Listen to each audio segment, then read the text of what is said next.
समूहाला बरोबर घेऊन आमच्या दैवतांनी सद्गुरू गोदड महाराजांनी ज्यावेळेस इथं लिहून ठेवलंय, सांगून ठेवलंय की सर्व 18 पगड जातीचे मानकरी सेवेकरी आहेत, सर्व गावकरी आहेत, सर्वांनी मिळून प्रत्येक उत्सव साजरा केलेला आहे आणि करत आहोत आणि करणार आहोत. परंतु या ठिकाणी गेल्या 5-7 वर्षापासून आम्ही बघत आलेलो आहोत. अन्नछत्र असेल, दिंडी असेल, जन्मोत्सव सोहळा असेल, वेगवेगळे करण्याचा प्रयत्न या ठिकाणी केला जातोय.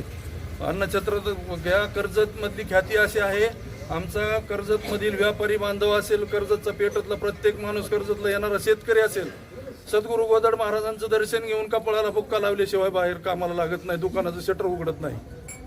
कोण करतंय हे आहे काही आत्मघातकी, समाजाला घातक ठरणारी ही राजकीय मंडळी आहेत.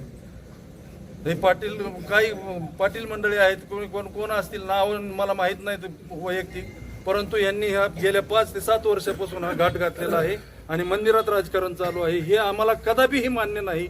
अक्षरशः इथं दर्शनाला येणारी लोक सुद्धा, सर्वसामान्य माणसं या ठिकाणी प्रसाद घ्यावा की त्या ठिकाणी प्रसाद घ्यावा यासाठी लोक यायची सुद्धा कमी झाली. ते दर्शनाला फोटो दुकानात लावून फोटो लावून मंदिरात येण्याच्या ऐवजी ही तोंडावर नको म्हणून मंदिरातले फोटो घरी फोटो लावून, दुकानात फोटो लावून लोक तिथं सेवा करायला लागले. तर या पद्धतीने हे दबावाचं राजकारण तुम्ही आणता कशासाठी? इथं आमची संस्था आहे 18 पगड जाती, 12 वाड्या आणि 13 कर्जत, ही टोटल पंचक्रोशीचं दैवत आहे. हे महाराष्ट्रापुरतं नव्हे, हे जगभरात प्रसिद्धीला गेलेलं आहे.